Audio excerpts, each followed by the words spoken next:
Congratulation thank you sir. Ruchika, कैसे हो? Thank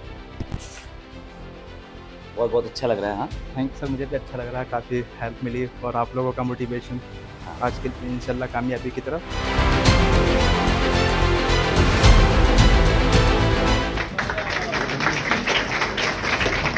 मैंने इसी जून में अपना एफएमजीएसएम क्लियर किया है और काफ़ी अच्छा भी लग रहा है क्योंकि जब हम इसी के लिए तो आप मेहनत करते हैं और यही हमारे माँ बापों के सपने होते हैं, जब सपने पूरे होते हैं माँ बापों को तो बड़ा ही अच्छा लगता है। एक बात जरूर कहूँगा, कोई भी एक भी स्टूडेंट एंड उनका CBOT मत छोड़ना, क्योंकि अगर मैं मुझे लगता है कि आज मैं पास हुआ हूँ तो CBOT की वजह से हुआ हूँ, क्योंकि जब वहाँ पर मैं गया जो एंजाइटी लेवल होता है एग्ज़ाम का वो एक अलग ही होता है, लेकिन जब मैंने एलन के CBOT दिए तो जो हमारा एंजाइटी लेवल था वो मेरा काफ़ी कम हो गया। जब मैं एग्ज़ाम देने के लिए गया तभी मुझे यही फीलिंग आ रही थी यार ये तो एग्ज़ाम में देते ही रहता हूँ। और बाकी यार आप मेहनत करो, हमारी तो NB वालों से लड़ाई है, अगर वो पेपर हार्ड बनाएंगे हम वर्क हार्ड करेंगे। आप तो पता ही है इस बात का पेपर काफ़ी हार्ड था, लेकिन हम वर्क तो हार्ड कर सकते हैं ना, पास तो होना ही है, ज़रूर होना है।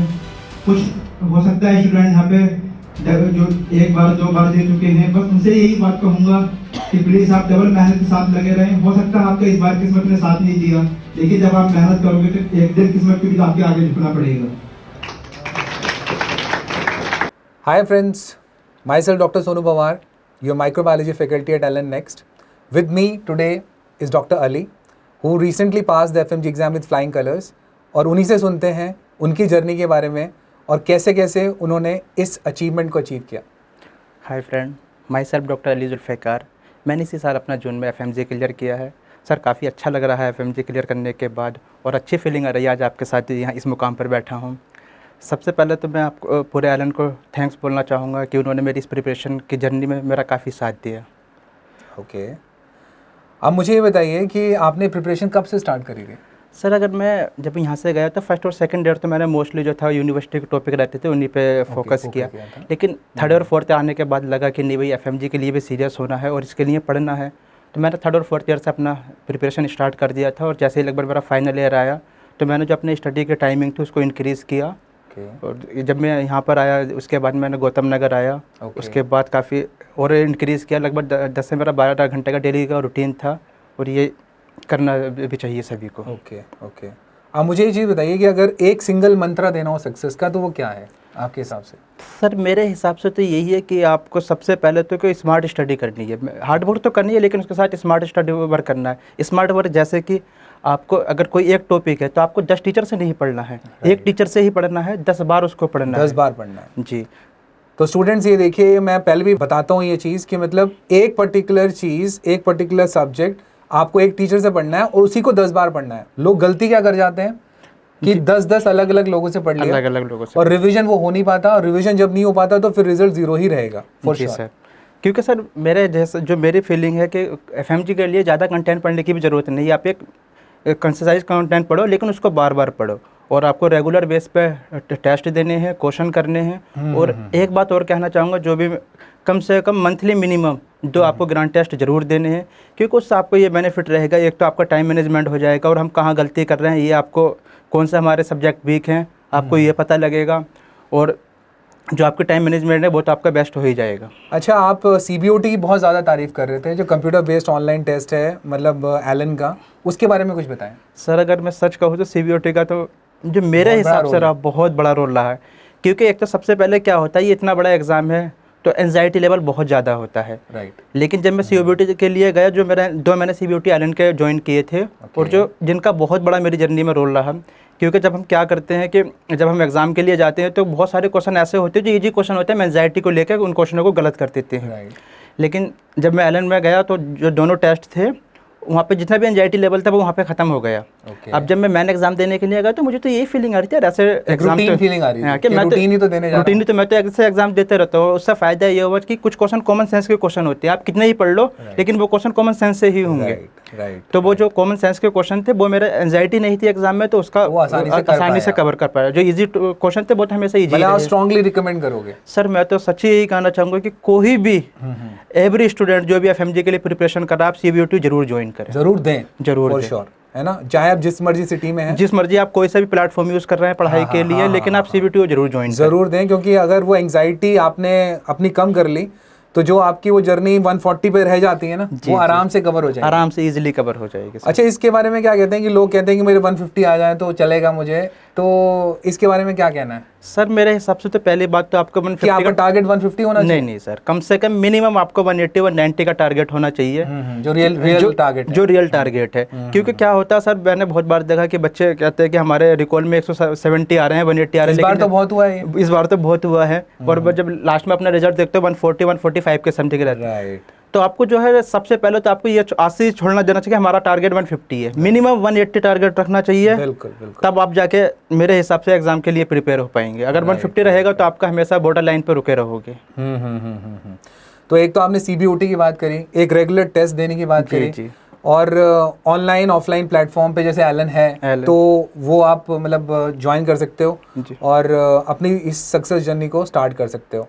इसके अलावा कोई और टिप आप जो देना चाहते हो कि मतलब प्री और पैरा का कितना रोल है, और जैसे माइक्रोबायोलॉजी आपने पढ़ी होगी मुझसे, तो उसमें मतलब कितने क्वेश्चंस आपके आए, और आपको क्या लगता है कि मतलब बिकॉज मैंने क्या नोट किया है कि बहुत सारे FMG स्टूडेंट्स जो हैं वो सारे सब्जेक्ट्स नहीं करते हैं, वो कुछ सब्जेक्ट को चूज कर लेते हैं कि मैं इतना बढ़ के जाऊंगा और इतना मैं छोड़ दूंगा।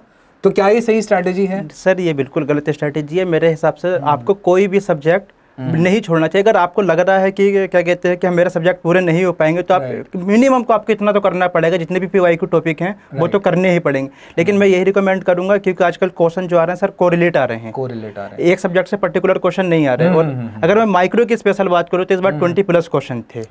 लेकिन जो मैं ही नहीं, मतलब मोस्टली स्टूडेंट जो है माइक्रो को इग्नोर करते हैं, लेकिन मेरे हिसाब से अच्छी थिंग नहीं है। और आप सारे सब्जेक्ट पढ़ो और क्या कोरिलेट करके पढ़ो, इससे आपके लिए इजी रहेगा।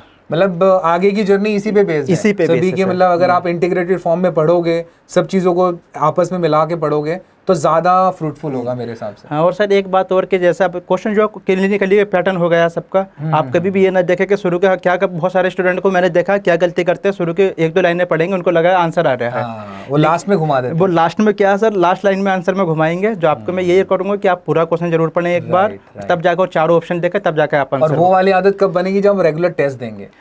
सर असल में सच्ची बात यह है कि लोगों को टेस्ट देना लगता है कि हमारा टाइम खराब हो रहा है। और मैं बताऊं, सच बताऊं, सच्चाई क्या है? सच्चाई ये है कि वो हकीकत से भागते हैं। हकीकत से भागते हैं कि जब तैयारी का लेवल होता नहीं है और नंबर कम आते हैं तो कॉन्फिडेंस भी लूज होता है। तो आधे लोग तो यही सोच के टेस्ट नहीं देते हैं कि मतलब क्या है। लेकिन उसमें भी क्या है कि अगर मान लो आपके कम मार्क्स भी आए, जो गलत हुआ उसको एनालाइज करो और फिर अगली बारी वो चीज़ गलत नहीं होनी चाहिए।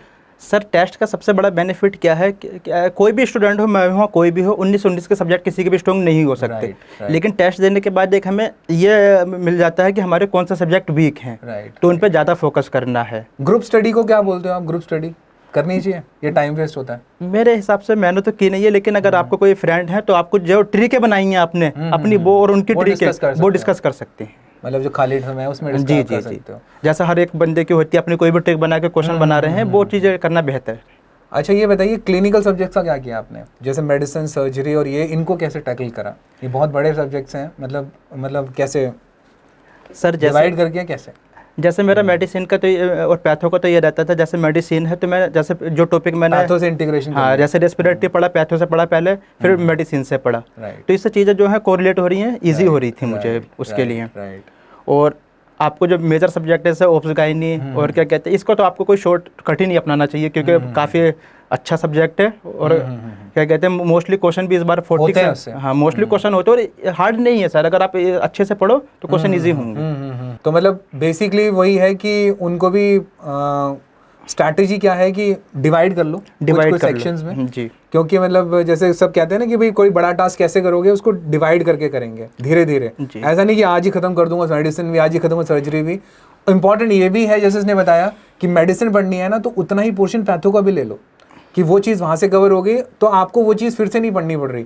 तो ये कोरिलेशन बहुत इंपॉर्टेंट है। अगर ये कर लोगे ना तो बहुत सारा टाइम भी बचेगा और मेडिसिन बहुत जल्दी खत्म भी होगी मेरे हिसाब से। जी जी सर, है ना जी। और कुछ और आप ऐड करना चाहते हैं तो प्लीज़। बस मैं ये कहूँगा कि आप जो मेहनत करो, हो सकता है जिनका 140 150 के 149 के समथिंग मार्क्स रह गए, आप मेहनत करो। आपका इस बार किस्मत ने साथ नहीं दिया, लेकिन आप डबल मेहनत करो। मेहनत के आगे एक दिन किस्मत को भी झुकना ही पड़ेगा, झुकना ही पड़ता है, बिल्कुल। तो thank you so much, thank you and congratulations. Thank you sir. Okay, hi everyone, तो आज मेरे साथ हैं डॉक्टर अली, जिन्होंने रिसेंटली एफएमजी एग्ज़ाम 2023 पास किया। तो डॉक्टर अली, कंग्रेचुलेशन सबसे पहले आपको। Thank you sir. तो डॉक्टर अली, आपने हेलन का टेस्ट एंड डिस्कशन ज्वाइन किया था, राइट? जी सर, जी सर। ओके। तो आपको क्या लगता है कि लाइक टेस्ट, रेगुलरली टेस्ट देना और कंप्यूटर बेस्ड ऑफलाइन टेस्ट जो एलन ने प्रोवाइड किए थे, वो सब उनसे परफॉर्मेंस देना, तो आपके लिए कैसा, कितना मोटिवेशनल रहा आपके लिए? सर टेस्ट मैं तो मानता हूँ कि ज़्यादा से ज़्यादा खेल है वो सारा टेस्ट और ग्रांड टेस्ट का ही है, क्योंकि स्टडी तो सर सभी कर लेते हैं। Right. मेन फोकस है कि हमें क्वेश्चन कैसे पकड़ ले हैं। तो correct. एलन के टेस्ट से मुझे ये फ़ायदा मिला, मेरी परफॉर्मेंस अच्छी हुई कि यहाँ पे जो क्वेश्चन गलत हो रहे थे वो मेरे एग्ज़ाम में क्वेश्चन अच्छे हुए। लेकिन सर एलन के जो टेस्ट की सबसे बड़ी बेनिफिट मुझे ये मिला कि यहाँ पे जो टीचर थे, सारा टीचर एक्सप्लेन करते थे उसके बाद में। तो जब टीचर एक्सप्लेन करते हैं तो कुछ ज़्यादा ईजी होता है। करेक्ट। सो डॉक्टर अली, मतलब एक और चीज़ मैं आपसे पूछना चाहता हूँ कि like how important it is कि हमें रिवीजन कितना करना चाहिए और कितने सोर्सेज से करना चाहिए? सर मैं तो यही कहूँगी, सोर्सेज एक ही यूज़ करना चाहिए। आप जो भी है उस पर ईमानदारी से आप उसी को सोर्स को यूज़ करें, उसका ही मल्टीपल रिवीजन करना चाहिए। आपको ज़रूरी नहीं है कि आप एक सब्जेक्ट 10 टीचरों से पढ़ो, आपको एक सब्जेक्ट 10 बार रिवीजन करो। बिल्कुल। तो गाइज, आपने देखा कि doctor Ali is very clear, right, कि हमें बिल्कुल भी डिस्ट्रैक्ट नहीं होना है, हमें एक ही सोर्स से मल्टीपल टाइम रिवीजन करना है, और हमें टेस्ट एंड डिस्कशन कभी अवॉइड नहीं करने, बिकॉज हमेशा जब हम टेस्ट एंड डिस्कशन अवॉइड करते हैं तो हम अपने आप से ही चोरी कर रहे हैं, right? We are like going away, we are moving away from the reality. तो रियलिटी क्या है, वो हमें सिर्फ और सिर्फ टेस्ट एंड डिस्कशन दिखाता है। And Allen next is providing the CBOTs which are very close to the actual exam pattern, right? So all the best, Dr. Ali. Thank you, for sir. your all the future endeavors. Thank you, sir. Thank you so much.